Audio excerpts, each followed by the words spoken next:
Welcome to the Wildcats Podcast, coming to you from Wildcats Studios, with your hosts Adam Lund and Jeremy Boucher.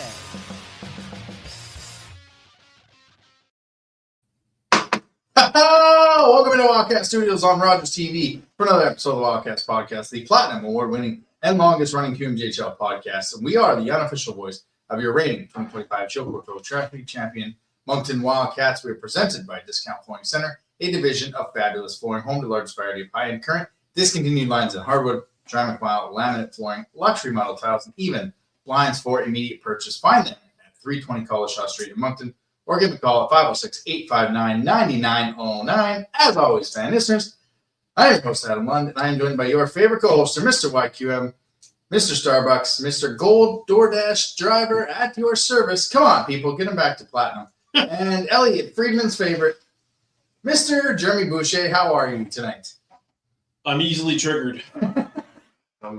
You are easily triggered. Yes, I'm easily triggered. I'm very soft. And not that kind of soft. SAWFT, soft. Yeah, all of those things. Oh, man. That was a treat. That was a little fun social media adventure, a little Twitter fun I had over the weekend. So I'm proud of what I accomplished because usually when you accomplish that, it's a political type tweet you get. Yeah. But that was was fun. It was a lot of fun. We're obviously talking about what the Halifax Mooseheads had to say about our fans after the game on Monday, and it's ironic because I can speak for Moncton when I can't speak for the other rinks, but I can speak for Moncton when in pregame there's always that video from Bruno Gervais that talks about social media and being respectful. Yeah. And if you don't have anything nice to say, don't say anything at all, which seems to then have the Mooseheads completely going against what the league is trying to accomplish on social media by calling us terrible spellers and easily triggered. So not sure why they're trying to provoke or go away from what the league is trying to accomplish. I found that to be very hypocritical of the Mooseheads to,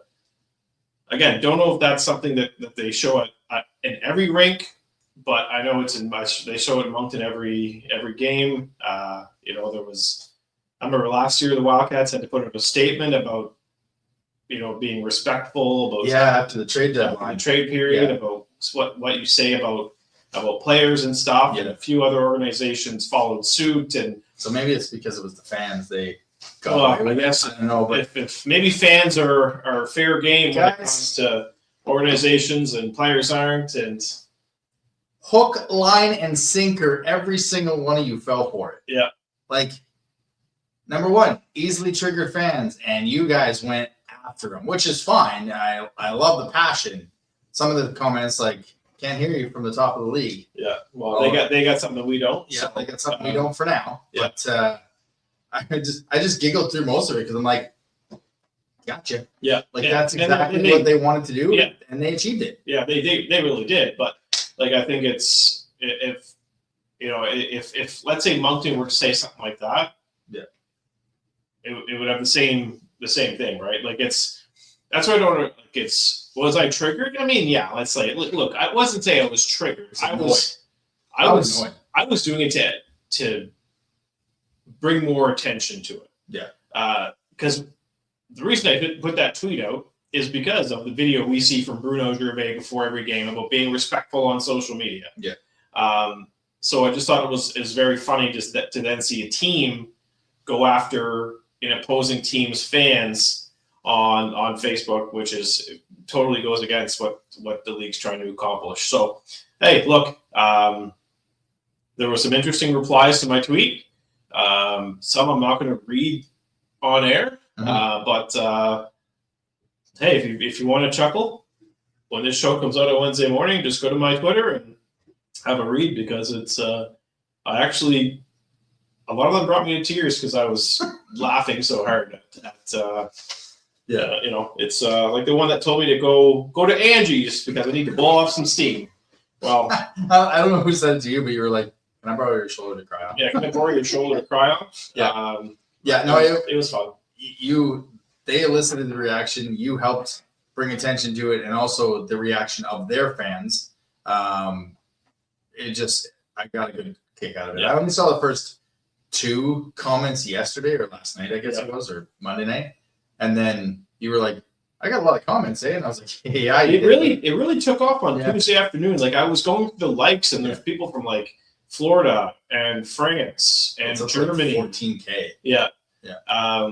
So hey, look, the message was got out there, and look, I accomplished what I wanted to do. I brought attention to it, and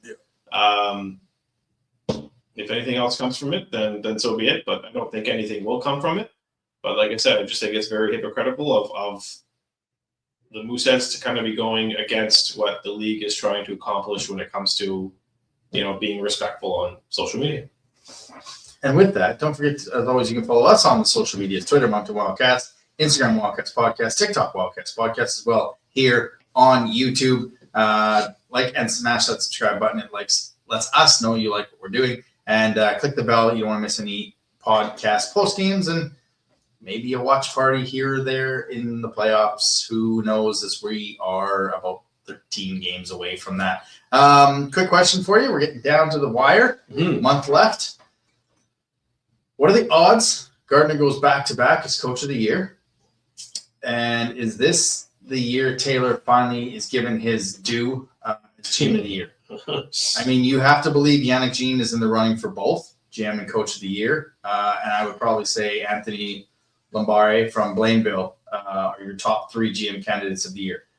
I mean, if you're not going to if you're not going to award Taylor this year, I don't know what you're doing, because you can't just give it to the guy that makes the most trades or the guy that makes the biggest trades every year, because Taylor's not going to do that. He's going to use our assets properly. He's going to build with money.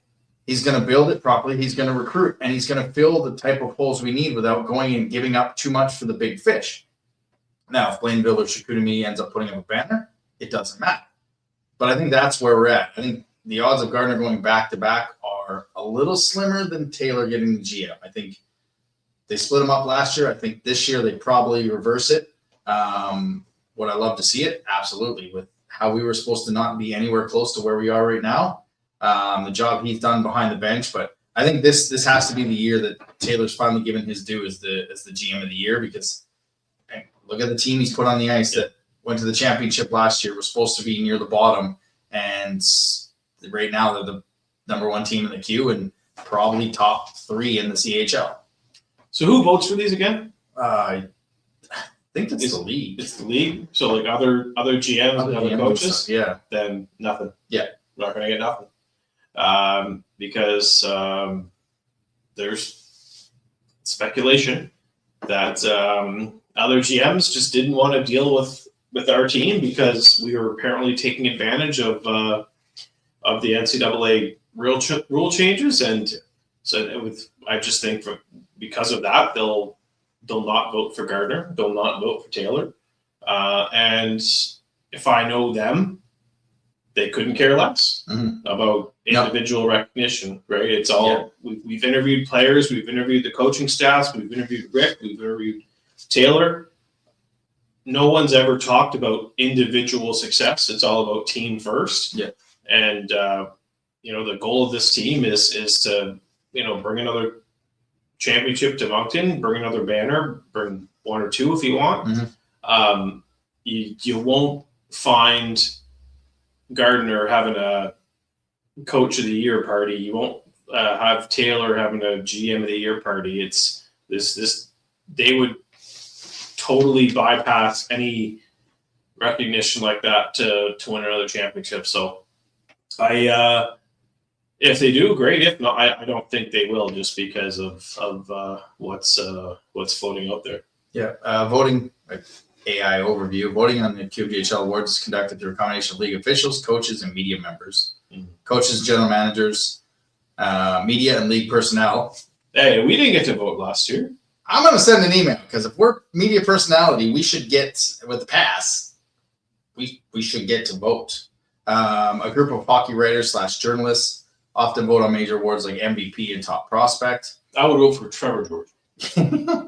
Special committees for student athlete of the year, and then statistical awards and blah blah blah. So I think I've got to send out an email tomorrow and get us on this voting list so we can vote. But I think you're 100% correct, Amy.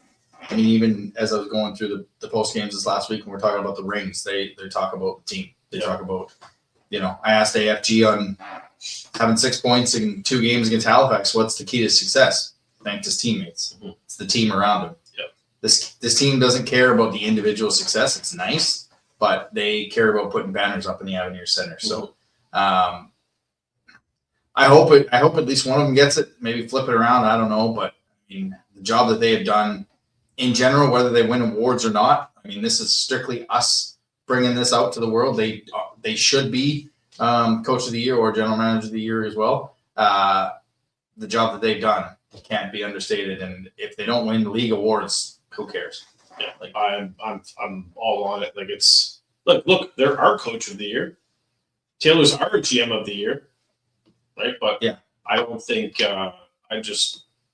if it's true what's floating out there, I don't think the league will or the other GMs will be voting in our favor. And who cares? Who cares?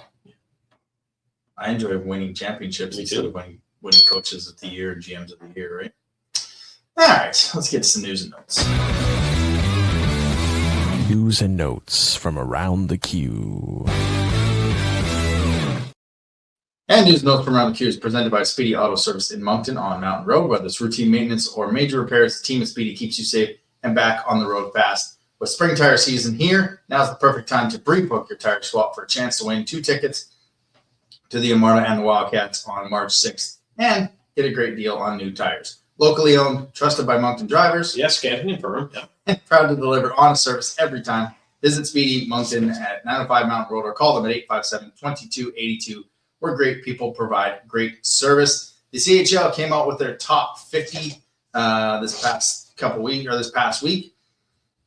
Pretty good list. 20 players from the OHL, 18 from the Q, and 13 from the WHL. They are also running a contest where is that contest? Fan votes. So you go to contest.chl.ca/CHL50vote from now till March 10th. Submit your top 10 from that top 50 list, and you have a chance to win a trip for 2 to Kelowna, including transportation, hotel accommodations, and tickets to the championship game at the 2026 Memorial Cup presented by Kubota. Nice. There's our chance to go win that thing. thing. I don't know if we'd be allowed to win, but there's probably like a small print that says, no media allowed. Kiva Everin. That'll work. Bo. That's it. Yeah. Not their last names. Those are their names. First and last. Don't use our last names. And we are good to go. Look at that. Bo won a trip for 2 to Kelowna. He's got to go with a parent. Second edition of the QMJHL CHR list came out this past week. I don't know if you've really had a chance to look it over. Is there a top guy for the draft in Halifax this June, or is there a consensus top guy, or is there still a couple that have some issues that need to, not issues, but you know what I mean? So I think the top guys have like Zach Charbonneau has signed the tender in the USHL. That one hurt. There's another kid by the name of Thomas Boisvert, who again is playing in the States this year, probably going to go USHL. I mean, if you want to look at what's out there and available, Jacob McKinnon, there's another Bergeron kid. I think it's Julian Bergeron. I can't think of his name. There's another Fauché kid. Like there's a few names out there that are probably going to be, top 5 or top 10 guys. It's, but the American list as well is super good this year. So we'll, obviously all this comes down to the next little bit. Julian Bergeron, Jacob McKinnon, Fauché, Vincent Boucher. There's a kid on Lac Saint Louis, I guess, who's just fast. Or Salino, I think his last name is. It's a pretty good draft. As of right now, Moncton doesn't have a pick till the third round, so don't think you're going to get any of those guys. But it's there's some local talent that I think we'll try to get our hands on. And look, how is the Maritime group? It's pretty good. There's like Max Bryan out of the Steel Subarus, who's I would say he's probably going to be a top 10 pick. There's a couple defensemen from Pictou that are high. There's Sam Nowlin, who's from just pretty close to Bucktouche. He's playing with the Little Caesars program in Detroit. He can rip a puck. He can score with the best of them. It's a pretty good Atlantic group. There's a kid from Newfoundland playing out in Calgary, Luke McGuire, who's kind of that small, undersized forward, but some with high-end offensive ability. So I think it's going to be an exciting draft. There's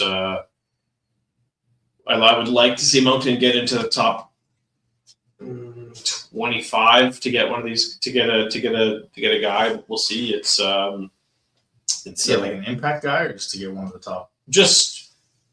I have a feeling they have a player in mind that they know won't be around when they pick in the third round. So I think they'll do what they can to get into the top. One of the first picks of the second round, right, is where I think you'll see them end up. But again, we got lots to do before that comes to. Yeah, we got a lot of games to play in spring, hopefully, before we need to talk draft. But again, I was looking through it as you were going through, and like, can you just put it in order of like ranking instead of alphabetical? Yeah, I'm like, I don't. That guy's not high. It's A, B, C. Okay, we're doing it in alphabetical. Well, who would love an alphabetical scouting list? JR. Yeah. He would love a scouting list. I will give him props though. He is getting a little bit better for me personally at announcing the starting lineup while the guys are still skating around. He doesn't wait for everybody to line up. Still doing it in numerical order. Not my favorite, but hey, he's doing it a little bit earlier. Yeah. So I got to give him a little props. Enjoy that. Prospect of the week for the fourth time this season, Tommy Blau. Wow. Just 4 times. Just keeps doing it. Leads all QMJHL defensemen 64 points in 50 games. Ranks first in the Q with 54 assists. Sits second with an impressive plus 51. You know who sits first? His D partner. You're going to hear about him in a little bit. As well as he's got 32 power play points. And spoke with him after the game on Monday. Okay. The phantom assist that we weren't sure was coming, or wasn't sure that was there against Baie-Comeau. He very nicely, like just a nice guy to talk to. He was like, so I was listening to the show, and I did actually touch that puck to Desi. So Teddy won the faceoff back, and I guess he just one-tapped quickly to Desi, but it didn't show on the Q video, and it didn't show on the actual feed. But there was a different camera that showed him just one touch real quick. So he did get the assist. So he is one point closer to getting that franchise record. I mean, was it 87 from Yandel? And he's at 64 right now. Yeah, well, there's another record that he could he could get first. Yeah. So this record has been since 2001, 2002. It's most points by a rookie. That was by Thorson or whatever? Patrick Thorson, 73 points in the 2001-2002 season. He's at 664. Yeah. So that's a record that's been around for 25 years, believe it or not. So that's and he's got the I think David Savard most assists in a season by a defenseman record that he's close to as well. So he's got 54 assists, and what's that one? 62, I think, or something like that. So he's yeah, I mean, he's got an opportunity here to put his name in the record books a couple other times before the end of the season. But so he needs 10 assists to tie David Savard. Yeah, but that all comes down to and 20 points. Yeah, like 13 games remaining. That's not out of the realm. No, it's really not. Like, no, we talked about it 2 weeks ago, and we're like, I don't know, and then he rips off 11 points in a month. Like, there's very much a chance, and there's an NHL team that's going to be lucky to get him. Mm-hmm. Like, he's quote unquote undersized for the NHL. A lot of the NHL nowadays is getting small. Like, if Quinn Hughes can have success in Vancouver and Minnesota, Tommy Bach can make it. Right? Yeah, he can have that kind of success. You see Jordan Spence, you see Aspero, offensive style defenseman, making an impact at that next level, and I think Tommy's very much got the ability to do it. Yeah, at the NHL draft last year, there wasn't a single defenseman picked under 6 foot. Well, guess what? Tommy Blah, 6 foot. So you're right there, and no, he's definitely going to get picked. It's I think he's probably off the board by the time the third round comes around. At this point, he's going to be an extremely sought after prospect. If there's a team looking for a little offensive minded right shot defenseman. Some suspensions handed out over the weekend. Aiden Diamond was assisted 2-game suspension for fighting and accumulation of codes. It's his second fight.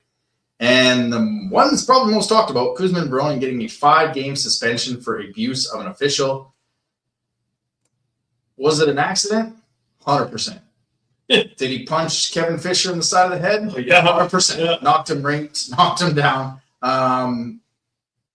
Can't do that. Can't do that. And I think it was going to result in a suspension either way, because if he didn't connect with Kevin Fisher, he was going to connect with, I believe, Cole Chandler in the side of the head. It was Litte-Sacros. Oh, Litte-Sacros? Yeah. What did JR call him? Lego Sickus? Yeah, Lego Sickus. Lego statistics or something like that. We just both looked at each other, but he was gonna get him in the side of the head. So it was gonna be a suspension either way. I saved a tweet from the American Hockey League. A guy got 3 games.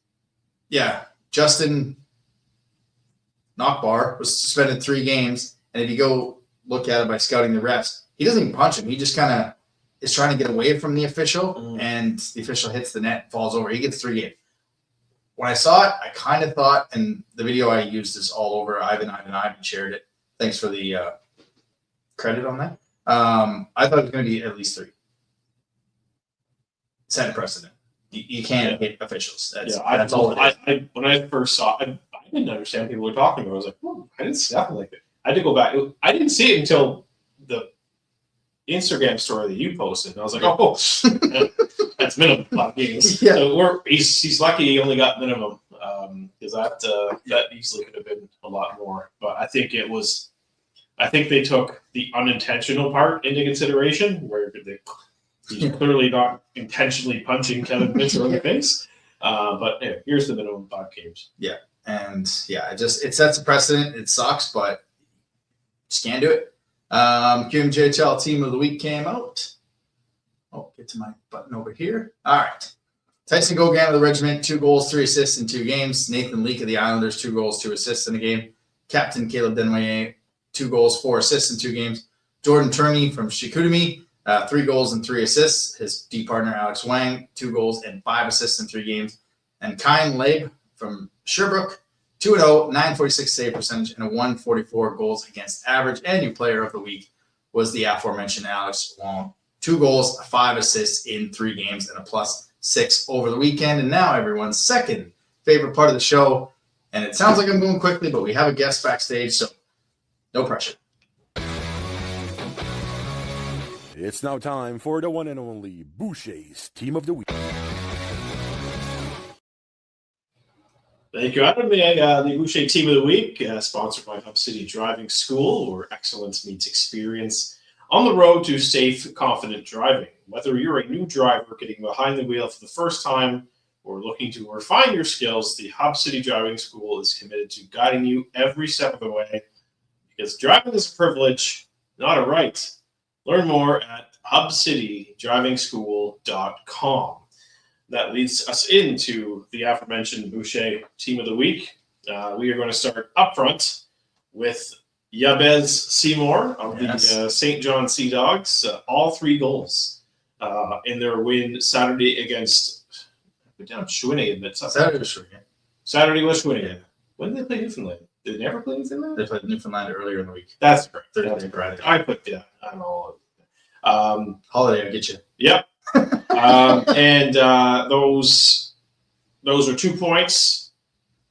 That's massive 2 points for the Sea Dogs in their push to the playoffs, and they went and won again on Monday against Victoriaville. So that's 4 points. They're now 6 points up on Rimouski for that final playoff spot. Liam Lefebvre of Chicoutimi, playing against his former team, the Oceanic. He, of course, won 9-1. Mr. Lefebvre finished the game with a -1. Oh, that's not bad. It's too bad. So, when you're on the ice for the only goal, it's the only player on his team in a minus. So that's. And then finally, my last word is Elliot Ogadowski of Runa-Randa, a hat trick against the Armada. Would you call that an upset? Yeah, I think so. Oh, that's kind of right there. 5-0 shutout over Blainville. Also added an assist against Sherbrooke for 4 points in 2 games. And on the back end, we have Alex Wong, because here is my pick, because I'm drinking the league Kool-Aid, including their player of the week on mine. 2 goals, 5 assists. Finally, my last defenseman, Adam Fortier-Gendron, because we always got to have a Wildcat. Always got it. His first career hat trick against Halifax on Friday nights, which I think was also his first multi-goal game. Yeah, which I had to go back and look. I was like, are you serious? Then added 3 points or 3 assists against Halifax on Monday for 6 points in 3 games. Also, his 100th career point in the Q as well. And because I forgot to add a goalie, just realized that, I'm also going to do Kian LeBay for the same reasons you mentioned. So there we go. That is the Boucher Team of the Week. I didn't realize I forgot. Yeah, I thought you were going to be like, oh, we pulled the goalie. We're 5-on-5 now in penalty kill. I thought I had a goalie on the list. I was pretty positive I had typed something out, but I guess not. I might have put it somewhere else and didn't transfer it onto my team. That's what happens with a holiday Monday in Turkey. Yeah. Oh, yeah. Well, I'm not doing well right now. You know what, though? We have a guest. We do, yes. So we got somebody to keep us on our toes. Yeah. Let's get to a view from the other bench. View from the other bench. And View from the Other Bench is presented by Waterworks Pools and Spas, providing Atlantic Canadians with custom in-ground pools, spas, service, and supplies since 1986. If you're looking for a new spa service or maintenance from their trained technicians, or getting your pool water from green to clear, visit them at 194 Killam Drive in Moncton, or call them at 506-859-1980. Well, for those that know, I'm not a little stitious, I'm superstitious. And we had him on here last year, and it worked as we were en route to Rimouski. So I figured, why not do this again? Let's go way out west, visit our friend of the show from Medicine Hat and the Medicine Hat News to lay out the land of the WHL. Your friend and ours, James Tubb. James, how you doing? I'm doing good, fellas. I mean, if the superstitions work, I'd be all right with that too. Yeah, well, that's what I figured. Is you wouldn't hate that as well. I see you wearing a golf shirt. I know a Medicine Hat. Let me guess, plus 15, and you're on the course. What's the weather right now? Snow right now, actually. What? We haven't really had a snowfall since maybe before Christmas. It all melted and went away, and I think it was near 20 degrees a week or two ago. Here it was, we were getting ready for the golf course, and now it's stuck to the simulators again. Yeah, Medicine Hat's fantastic. They don't really get winter. They're technically Canadian, but almost like. Exactly. Don't say that too loud. It's a touchy subject right now in this province. Yeah, it sure is. I was there. I was like, hey, your country looks remarkably like Alberta. What are the odds? I guess I'll start with maybe an easy question for you. Obviously, the loss of some guy named McKenna was thought to maybe sink the Tigers this year. From anyone maybe outside the gas city. Not only is this team staying afloat, they won 19 in a row back in January. They're sitting second in the Eastern Conference. I think I talked to you at the Memorial Cup. You thought they might actually be better this year than a lot of people thought, even before you guys lost McKenna. I guess just talk about how they've been able to stay in the playoff race and number 2 in the conference. Yeah, I think the biggest thing, when we did talk in Rimouski, there was so much up in the air, right, of who was going to stay, who was going to go, and obviously Gavin McKenna goes, Ryder Ritchie goes as well, Caden Lindstrom, and for any championship team, right, there is a turnover, and that happens, and how do they weather that? And I think the Tigers have done a really good job with, who they brought in with the influx of U.S. players available now, and Noah Davidson was a forward, Kate Stanbroom.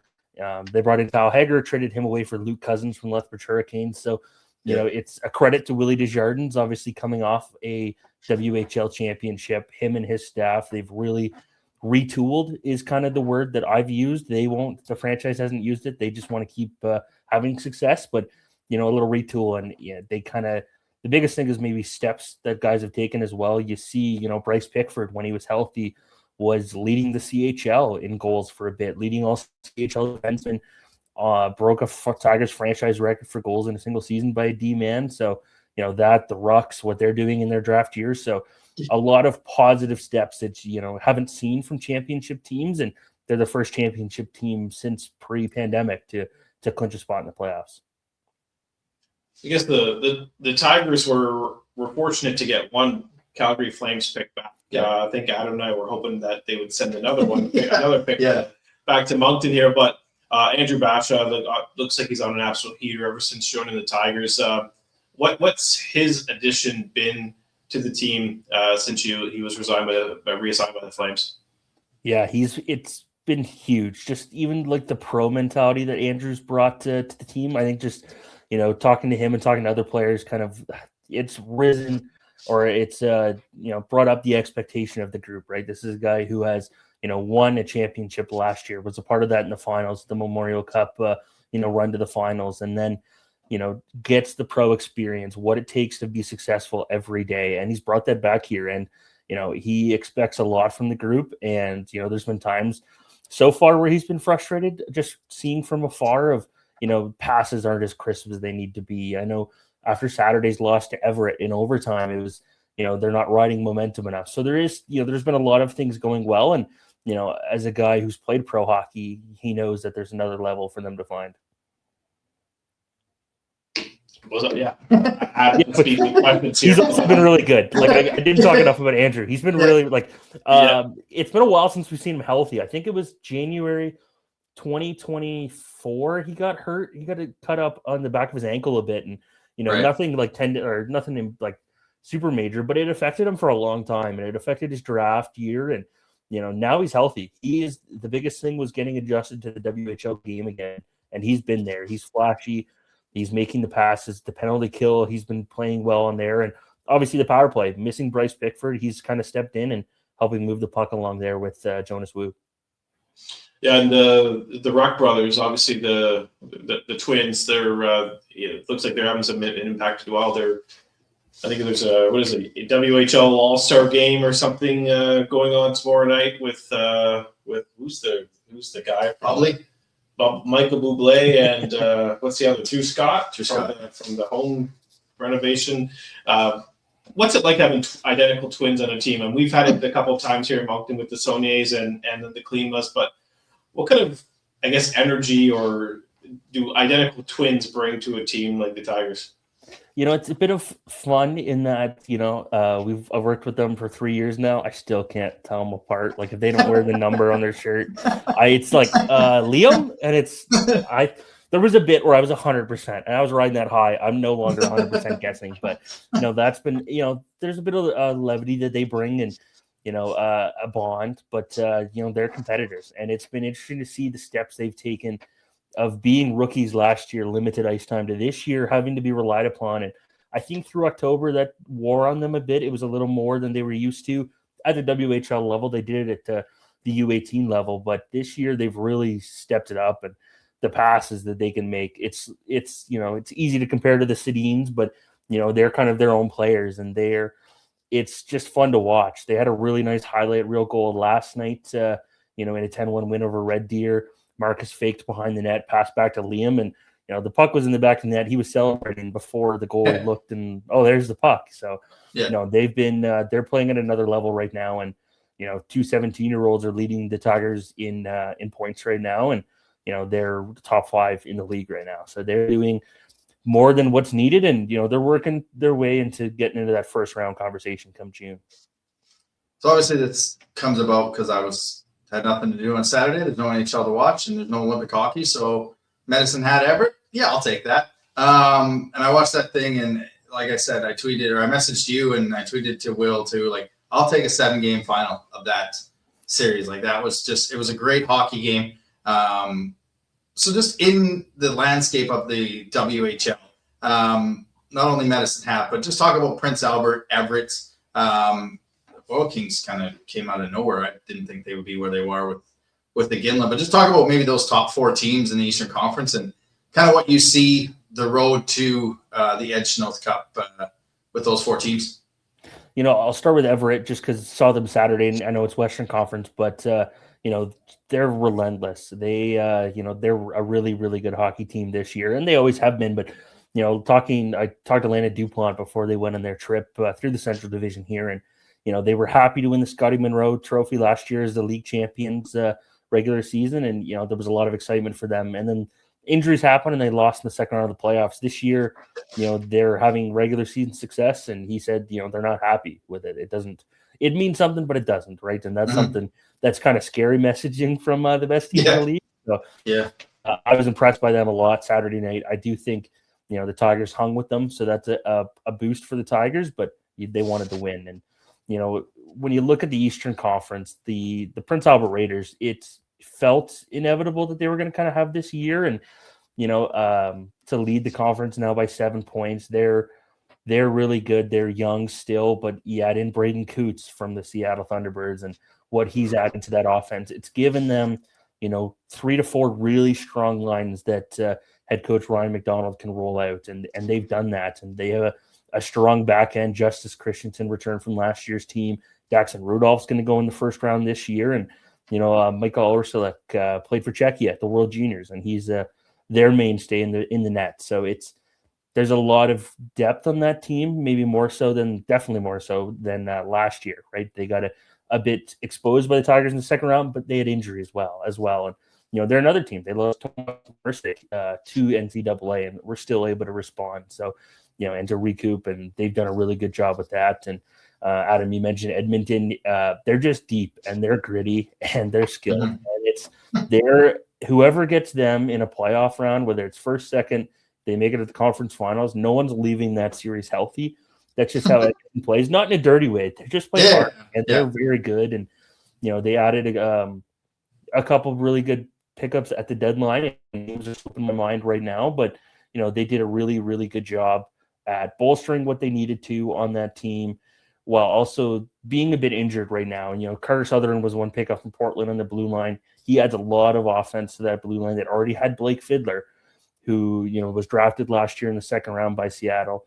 There's a lot of skill there. I wonder about their goaltending, but I think there is there's a chance they're going to get through second, third, and maybe represent the East in the finals. But Tigers are up there as well, so it's it's going to be a lengthy playoffs. It's kind of a little not similar to last year. I couldn't think of the word, but we saw the teams load up, right? It was Medicine at Calgary, Lethbridge. Edmonton made a move. Prince Albert made the bigger move, and the Tigers made a smaller move. So not as all in maybe teams are this year, but still pretty strong East. Oh, I wouldn't mind asking about the Calgary Hitmen. Their head coach Dustin Friesen was here at Moncton with us last season, and made the move out to Calgary.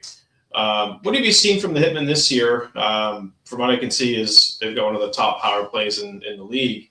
So it looks like he might have transferred. With Dustin Friesen, shocking with Dustin Friesen behind the bench. But what are you seeing from Dustin that might have made him decide to go to Calgary as a head coach? Calgary's was shocking to me because they were, as I said, one of those teams that went all in. I thought it would take maybe a year to recoup, but they had guys step up at the right moment, and I've kind of enjoyed watching them. They've been hard to play against for the Tigers and for other teams, and they made a couple moves before the deadline, way before, and getting some older guys. And, Julian Mays was the Regina Pats leading scorer when they picked him up. They got Kane Wilkie, Ty Meunier from Prince Albert, just kind of adding to the depth of the roster, and that they're able to do the 4 lines, right? Roll them out as most coaches love to do. And, their defense has been good. They've had 2 really good goaltenders, Nathan Hess and Eric too. And just kind of, they were one of the teams that really benefited from the NCAA rule change and, really took what should have been, a year or 2 that should have been off for them. They were able to get into now 4th in the conference. And, Dustin and his group have done a really good job with that team. And, I think they're also going to be trouble in the playoffs. And if they can hold 4th and get home ice there, they're going to be, in a good spot to try to get to that second round. So I waited till the very end to ask you about the team that gets the host Memorial Cup instead of us coming to stay with you at your place. Kelowna. I have an air mattress. It would have been great. I mean, we could split a place in Kelowna, obviously, but Kelowna was one of the most talked about teams, and Harrison, I had his name in my brain. Bottiger, Betker, and obviously T.J. Ginla. That was a team that, early on took a while to get going and had to make some deals and kind of maybe give away the farm. They're now sitting 4th. I made a few jokes. Obviously, I've been the proponent of maybe McKinnis back if Medicine Hat's hosting Memorial Cup kind of guy. But they didn't look like they were going to make a strong surge. They're now sitting, I believe, 4th in the Western Conference. So I guess I know you saw them early because of the schedule quirk. You guys had to go to BC division. The U.S. division came to Medicine Hat. But just what is the sense of Kelowna in the year that they're hosting? What is the sense of them? I mean, you're out there, so. They've added, as you mentioned, they've added a lot of players. They got work early with Shane Smith from Lethbridge, former Tiger. He scored a lot for them, which is, what he does. He scores a lot. In the offseason was Carson Wetch, their captain, and he's done a lot. Former Calgary Hitman. You mentioned T.J. Ginla was maybe the biggest question mark out of my head going into this year, was coming off, hip surgery. What was that going to be like for Tej? And, he's kind of come back in a fury, and that's what the Rockets needed. And that's been a big part of it. And, Votek Sihar was also in the Shane Smith deal. Tomas Politin, he's hurt right now, but came back he was an import pick, and he's worked out really well. And, just for them, it was getting the right players. They had to go in. They didn't have the roster to make the playoffs last year. Yeah. So they had to do something, and they did a lot of work. And, that is a credit to them that they knew what they had to do, and they've done that. So they look good right now. We'll see kind of what the playoffs bring.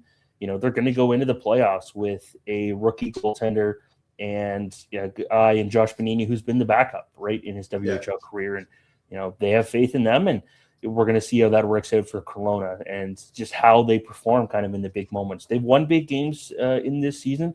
They've also lost to some lower place teams. So they're not a perfect team. I don't think there is a perfect team in the WHL this season. Maybe, I don't know if it's fair to call the Tigers perfect last year, but Everett is as close as it gets. The Tigers last year were just so inevitable down the stretch. We'll see if Everett turns it on even more. I mean, they were riding a 13-game streak, so it's hard to pick holes in that. But I don't think there's a perfect team, and Kelowna is going to have to try to be as close to that, if they want to earn their way into the Memorial Cup instead of, getting a couple weeks off before hosting. Well, good luck with that, because your second round matchup right now, if they win, is Everett. So good luck with that in round 2 of the Western Conference. But just before I let you get out of here, your season this year mirrors our season last year. We expected to host the Memorial Cup, and we didn't get it. So we said we're going to kick the door down, and we're going to go in as champions, and we evidently did. Is that the motivation of the fan base in Medicine Hat as well as the players? Is this is our Memorial Cup, so we're going to kick down the door and go in? Is that kind of what's motivating this team, or is it just with the fans like, hey, we won last year, whatever we do this year is great, or is there an expectation to kick that door down in Kelowna? I think there's an expectation to get there. I know right from the get-go, talking to Willie Desjardins after the announcement was made that Kelowna was hosting, his biggest quote from the day was, they can choose who hosts it. They don't get to choose who plays in it. And, he's kind of, it was great. Right from there, this season early, made a trade for Cam Parr, and it was a 19-year-old forward coming in. He's like, we're going to be greedy this year. I want to be greedy. Yeah. He wants to win, and he's done that. And I think that's kind of the mindset team-wise is, there's a lot of new guys who saw a ring presentation, who saw all the championship memories celebrated game 1, Bryce Pickford skating out with the Ed Chinook Cup. They want to get back there. They want to experience it. There's a lot of guys that want to be able to, go back-to-back, show that, maybe they should have hosted, right? If you're just looking at the team side of it. And I do think there is a bit of that, fuel to the fire is where the Memorial Cup is. I also think it's just a team that isn't content with not winning, which what team is, right? No one is. Right, yeah. The Tigers, it's as long as I've covered them, that's, if they make the playoffs, it's an expectation. So the fans want to win. And I think a little bit of it, and this is the fan side of it now, not stick it to Gavin McKenna, but I think the fans want to win, without Gavin McKenna to show that they could, right? That it was a good team. And I haven't heard that from the team. I don't get that vibe from the team at all. It's kind of just what I've heard in the community. And I think that's a bit of the feelings, but no, definitely they want to get to Kelowna and they want to make it, their own Memorial Cup. Well, we want to get to Kelowna. We want you guys to get to Kelowna. I had fun hanging out with you last year. So I've never been to Kelowna, so neither have I. Only time I went to BC was driving through to get to Spokane for Game 5. So wouldn't mind a trip. Yeah, and if I can convince my wife to go to Rimouski in May, I'm pretty sure I can convince her to go to wine country. So hopefully this superstition thing worked out for us. And again, hopefully you guys get to where you want to go, and we can do this again late in the spring in terms of a WHL final. James, thanks for jumping on with us. Thanks for having me. Hey, if we make it, first bottle's on me. Let's go. Hey, now you're talking. All right, James, have a good night. Thank you. You too. Nice. All right, so the first bottle of wine is on him. If that's not motivation for us to go to Kelowna. Yeah. Other than the fact that we got to jump 5 provinces in 4 time zones. So probably never recovered. Hopefully he was figuring out time zones by then. And again, I'm not booking nothing until we are going to Kelowna, because Jeremy knows I am superstitious as they come, and I don't want to jinx anything. I didn't jinx anything last year until Rimouski won. So they look good. Medicine Hat looks kind of like us. They're winning a championship. They're going to lose their top player. They shouldn't be very good. I mean, the NCAA rule kind of took a lot of their guys, but they're a good team, and that's a good Western Conference. I know you don't watch a lot of WHL going to bed at 9 p.m. Oh, no. No. I haven't watched a single WHL game this year. So yeah, and I've only watched one, and it was Medicine Hat and Everett. And I was like, hey, we should have him on. But I actually didn't realize Calgary was doing that good with Dustin Friesen. Number 1 power play. Yeah. So he knew what he was doing. Yeah, it's got something going. Yeah, absolutely. Let's you want to talk about our team? Yeah, that's what we're here for. That's kind of what we're here for. We're here for the people. Weekly Rewind. And the Weekly Rerun is brought to you by Alphas Appliance Solutions. They've got the Kitchen Hot Red Hot Savings Event. Right now, save $600 when you purchase 3, $800 when you purchase 4, or $1,200 when you purchase 5 or more KitchenAid major kitchen appliances. Qualifying purchases made from now until February 25th. For those and any other deals, give them a call at 506-858-5111. Visit them at 25 Halifax Street or go online to alphaappliancesolutions.ca. The Wildcats have pushed their streak to 12 with 3 wins over the long weekend, bringing their record to 48-2-1 for 83 points on the season. Again, still in first place in the Eastern Conference and the QMJHL, which if the season ended today because of those big 4 points by St. John, it is looking more and more like we would face the Sea Dogs if we stay in first place overall. Friday against the Mooseheads, not much into this one. An 11-1 beatdown. It was a 1-goal game. And as much as the Wildcats haven't had great success in the second periods last year and a few years that we've seen, they're getting better in that second period. They outshot the Moose 15-5 in that middle frame. I mean, AFG with his first multi-goal game hat trick. It just everything was working for the Moncton Wildcats on Friday. Everything in the dog was working. Everything in the kitchen sink was working. Yeah. I mean, really don't know what to say about this game, right? It's hard to dissect a game That's 11-1. Yeah. It's like power play was 4 for 8, 50%. Yeah. Perfect. I mean, we went into the game with 10 goals the game before. Yeah. Never did I think we would score 11 the next game. It just, The wife went to bed at 6-1 after 40 minutes. Well, and she woke up and went, Jesus, 11. And I went, yep. Yeah. It's honestly like, I kind of liked how the Wildcats played it because I think it was when Torres had a breakaway goal that made it, was it 4-1? And he didn't even celebrate. No. Right? It's like, it's almost as if I know at that point the game's like halfway over, but they had a sense that it was going to be one of those nights. Going to be one of those nights. So, I mean, every goal after that, it was like, it was just a couple, fist pumps here and there. And I think when Forte John got his hat trick to make it 11-1, that was kind of like, yeah, he was the most excited because he got his first hat trick. Yeah, that's it. Like you didn't see anything, any sort of, excitement from the players. When a game gets out of hand, you're not going to go and, you're not intentionally running the score. No.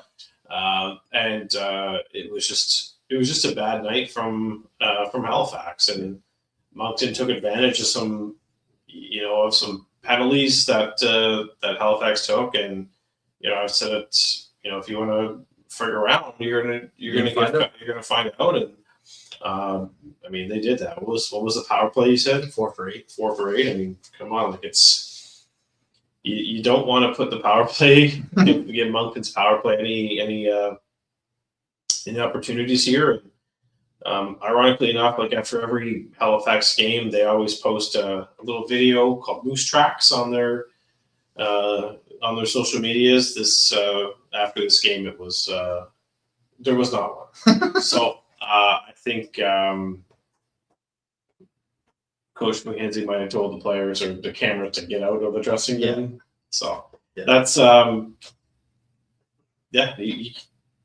there's not much you can say when it's 11-1. No. There's it was dominating. It was dominating win, and that's that. As much as I've made my thoughts known about the DJ here, the guy in Halifax was perfect because as Marty was doing the post game and it was in and out audio, so I was kind of listening. He's kind of talking to you, finishing up, getting ready for the live Instagram. He starts in the arena, starts playing. So you had a bad day. I couldn't. I was killing myself. I was like, see, that's a DJ that gets it, understands the crowd. That's a perfect song when you get beat 11-1. That Moose Tracks. That's how you do a documentary. All year they followed him. Yeah, we haven't waited a whole year for it. All year they followed him, and it's excellent, excellent quality. Sunday afternoon, Shawinigan, who, because of Newfoundland and the travel, had to play at 7 instead of 3. The fourth game of a 5-game road trip, which, if you're a fan of them, props for you for jumping on the fan bus to come out and then not getting to see your team get a win in the on the trip. But it was, and I asked Coach Jesse, I said it was back-to-back games where it was kind of back and forth. The Wildcats overtook the second period again on shooting them 20-2 en route to a 4-1 lead. The third was way feistier than I thought it was going to be. I don't know if Shawinigan was just they were done with the road trip and everything going on, but it just looked like Shawinigan just tired out in the second period, and 4 and 5 and playing when you're expecting to play at 3 on a Saturday and you play at 7, and then you got to come. Moncton to St. John isn't that bad of travel, but still, you're expecting a 24-hour turnaround. Yeah, it's a pretty tough one. Yeah, and I know in our post-game interview, I probably worded my question to Tessier incorrectly. I think there could have been a different way for me to ask it, but I think Shawinigan just tired out. It was they got off to that 1-0 lead, but then Moncton got it back 2 minutes later. So. And from there, they more or less took over the game. It was, like you said, 20-2 in the second period. Outscored them, 1, 2, 3 goals to nothing in the second period. Like they just took over the game, and I think you kind of I went into this game expecting that to happen from Shawinigan. Like maybe they probably have the better legs in the first period, but then eventually they probably fall off a little bit. Yeah, and it did. Like there's good on the Wildcats to take advantage of a tired team, and they just got the job done. Kind of felt like a boxing fight. Like they kind of weathered Shawinigan a little bit, and then once they noticed they were getting a little tired, they just continued on and after him. Unfortunately, we lost Teddy in this one. Not sure for how long, and I don't understand how he gets elbowed in the head. They look at it for a 5-minute major and then don't call the penalty. They called it Drew Hockley, I believe, who did it, and Nico each got 2 for roughing. But if you look at it for 5 minutes, shouldn't that be the extra penalty? And I didn't understand how that was. And I think that's what kind of ratcheted things up a little bit. And obviously we talked about the Kuzman-Bronin at the end of the game, but it just, it looked like Moncton was just not toying with them, but just kind of took the punches back and forth. It was a 1-1 hockey game. It was even. It was 12-9. And then Moncton just said, that's 4-5. Like, let's finish this. And 20-2. And it was kind of over. I don't think we saw Shawinigan's best, obviously. The two teams split the season series, and Shawinigan's a team that when they're playing really well, they're top 4 in the Western Conference. Yeah. So they can play with anyone. And I think a road trip like that's tough to compete when you finish off with the number 1 team in this team. The thing that surprised me is with all the penalties called in that game, Moncton only had 2 power plays. Yeah. And they evened up a lot. They still went 50%. So it was 2 games back to back where they went 50% on the power play. And I'm just surprised by the number with all the penalties that were called, how Moncton only ended up with 2 power plays. But like you said, they mostly just evened it out to make it fair. But I think the Desi goal deflated him. The one where he shot it from the corner and it went off Loche's skate. I thought. Launch, when Murphy kind of went off the skate and just driving the net. Yeah. Like they were in it. It was 1-1. That's 2 minutes into the second period. They scored less than a minute after that. Bigley scored. It's just like that kind of deflated them, and that was it for that one. Yeah. And then Monday, both Tessier and Bigley said, like, we expect a better game from Halifax. Everybody expected a better game from them. And Mooseheads tried to take a page from Shawinigan's third period, maybe intimidate us a little bit, but special teams scored 4 of the 6 goals. 2 on the penalty kill, 2 on the power play. And by 6 goals, I mean with the goalie in the net. Mm-hmm. Like it was a game where special teams was a huge factor in this one, and Moncton showed that they were not going to be pushed around. Carrier is getting a reputation when he plays Moncton. He's fired up to play Moncton. It shows every time, but he's Ross Campbell with skill. He's a much better player than Ross Campbell. And, we said it in his rookie year, like he's a dynamic player. He just needed DL to give him some playing time. And he's a point a game player right now, but he's a rat. And I think he would take that as a compliment. Oh God, yeah. I'm giving him that as a compliment. He gets fired up to play Moncton. He would be a difference maker in a playoff series for them, against a team like Moncton. And if they're looking for a piece next year, of course, this is far down the road, and he is a player that can go to a contending team. I can't remember who said this on the board, and be an MVP of a playoff run. He's that talented. Yeah. And he was trying to get under the skin. Moncton just showed they weren't going to be intimidated. I made the joke to you, Wingfield doesn't make the lineup, and this is the kind of game we get, but he's saved for the next one. But Tommy Blau gets a match penalty, and I hope Rick and Taylor sent the video because I don't know if that was a temperature penalty to kind of calm things down, but that's not a guy that you give a match to. Starzomski and Pudafat just god awful in that hockey game in terms of officiating. There were some questionable calls. Yeah. For both teams. Yeah. It was the Tommy Blau situation was look, I don't see how it was a mask penalty. There was I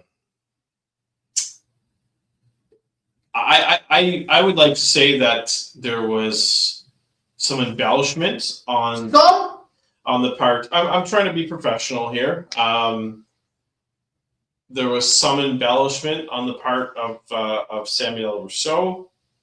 The last time I saw someone's neck snap back like his, I was reading an obituary in the newspaper a couple of days later.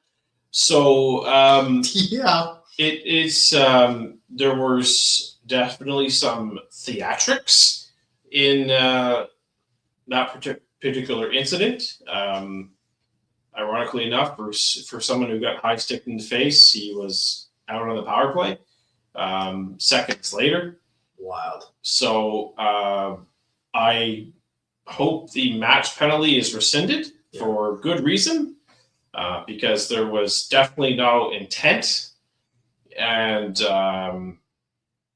because usually match penalties come with an automatic 1-game suspension.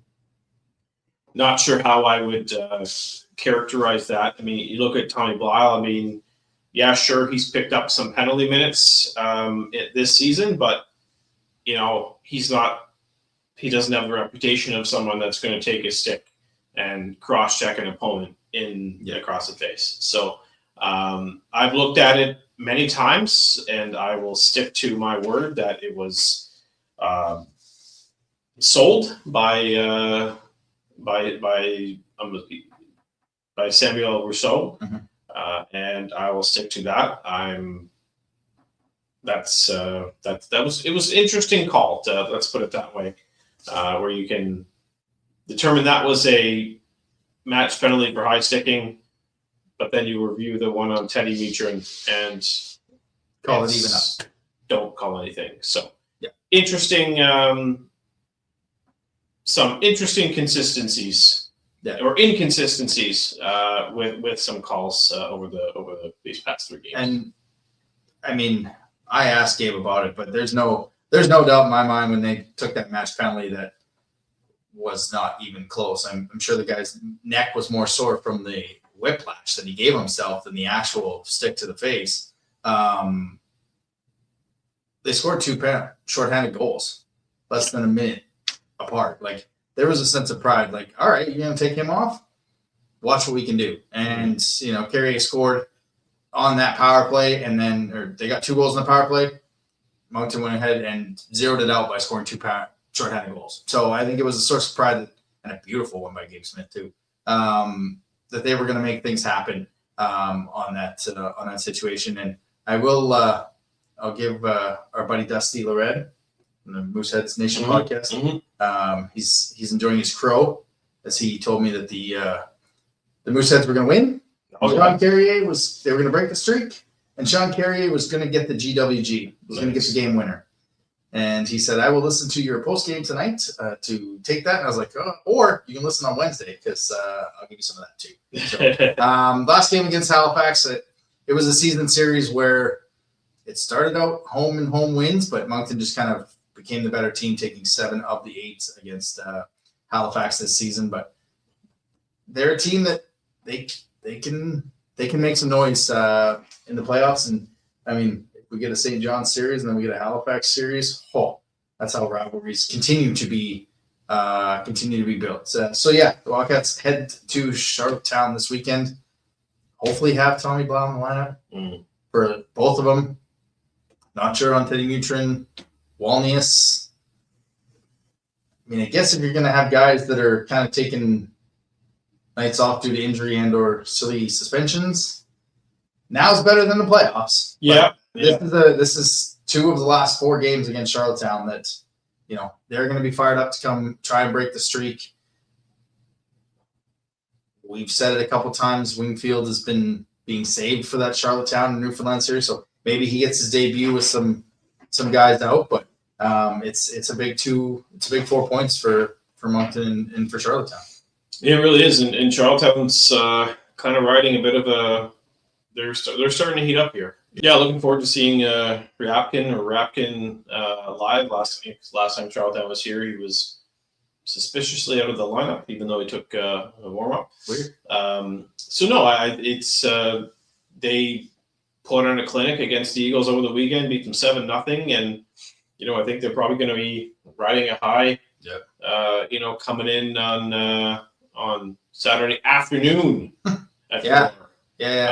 Because I had no idea that it was at 4 p.m. on Saturday. So Here's your reminder.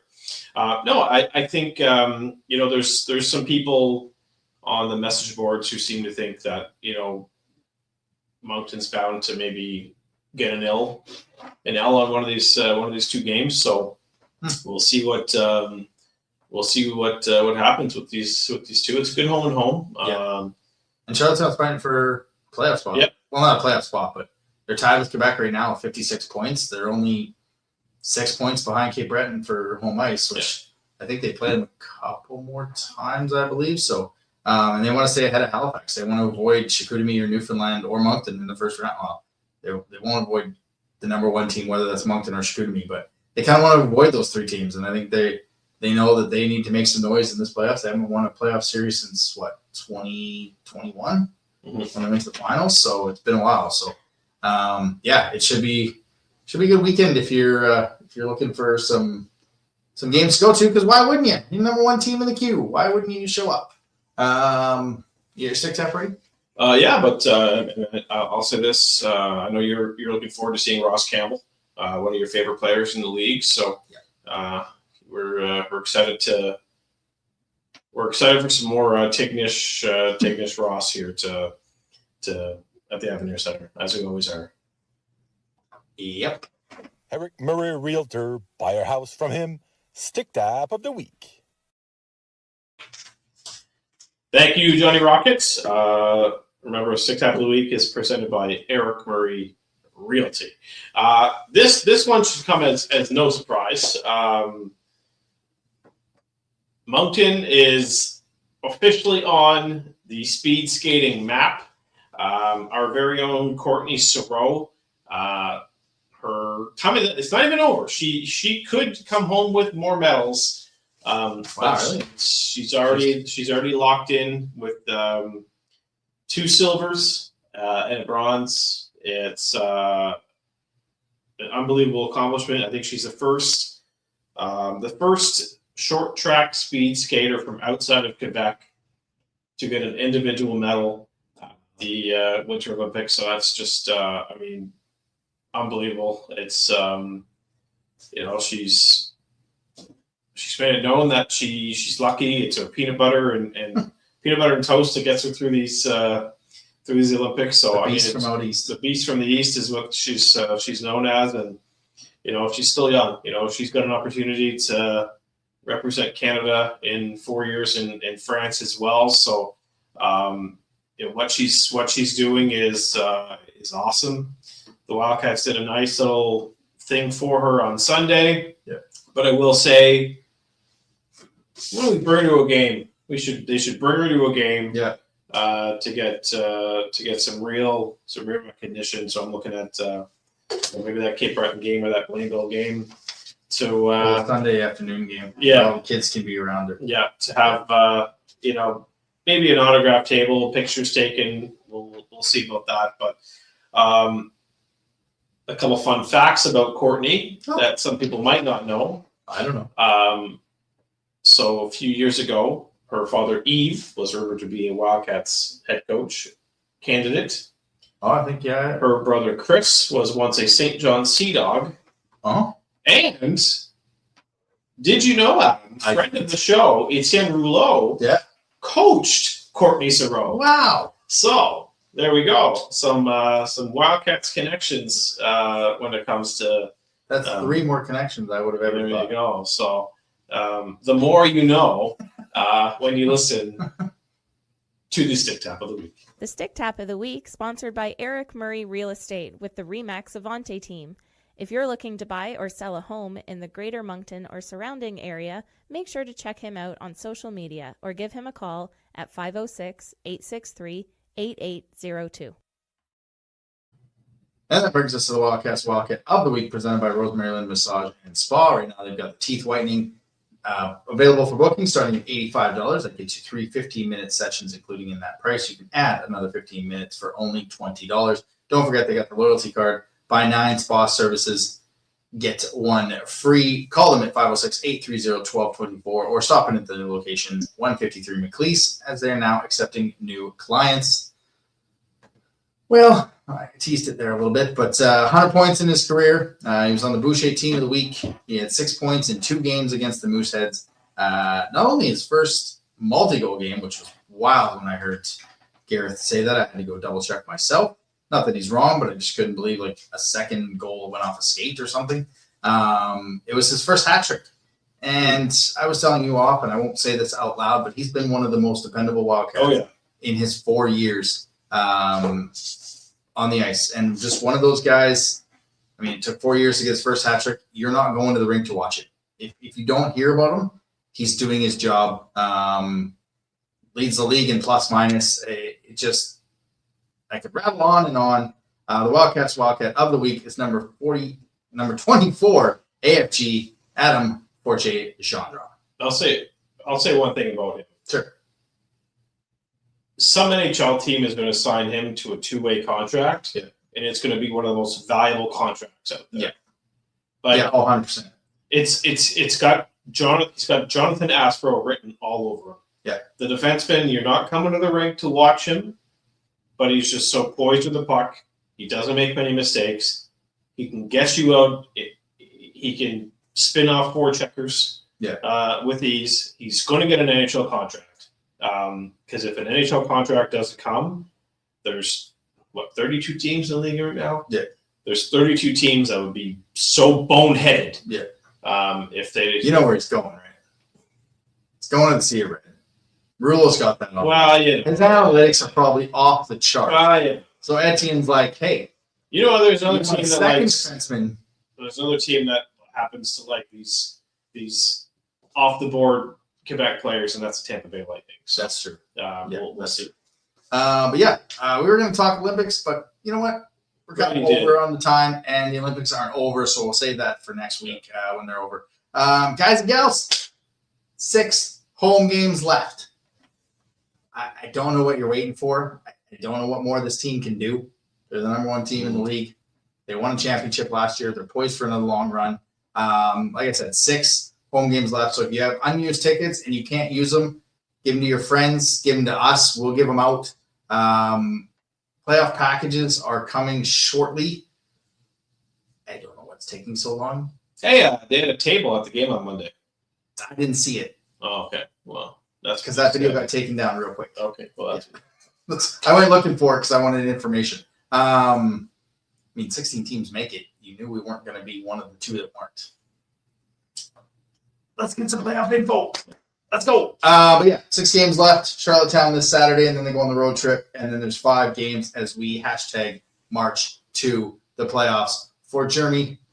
Northwood Lumber. You can't beat their wood. See you next week.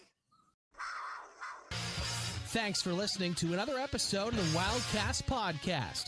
Follow us on social media at Moncton Wildcast.